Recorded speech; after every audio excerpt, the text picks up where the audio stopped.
శ్యామలరావు స్పందించారు. లడ్డూలో కల్తీ నెయ్యి వాడుతున్నారని ఫిర్యాదు వచ్చిందని తెలిపారు.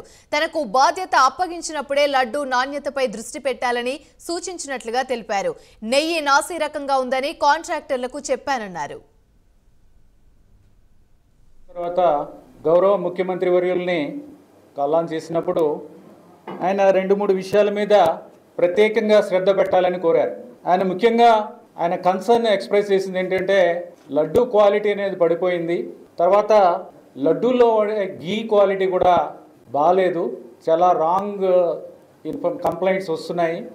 ఇక్కడ యానిమల్ ఫ్యాట్స్ కూడా వాడుతున్నారు అనే కంప్లైంట్స్ కూడా ఉన్నాయి. వీటి మీద దృష్టి పెట్టి తిరుమల యొక్క పవిత్రత కాపాడాలి అని చెప్పడం జరిగింది. మేము కూడా స్వయంగా అందరం ఆఫీసర్స్ కూడా చూస్తే అది శాంపుల్స్ క్వాలిటీ చాలా దారుణంగా ఉన్న పరిస్థితులు చూసాం. అంటే అవి నెయ్య లేకపోతే నూనె అనే విధంగా ఉన్న పరిస్థితులు కొన్ని చూసాము. సో అందరికీ కూడా వార్నింగ్ ఇచ్చి గట్టిగా చెప్పి మీరు క్వాలిటీ సప్లైస్ చెయ్యకపోతే మిమ్మల్ని బ్లాక్ లిస్ట్ చేస్తాము అని చెప్పడం జరిగింది. AR dairy food private limited ఇది 12వ తారీఖున టెండర్ పిలవడం జరిగింది. 8వ తారీఖున టెండర్ ఫైనలైజ్ చేయడం జరిగింది. 2024 అండి, 2024 12/3/2024 టెండరు 12/3 12th March 2024.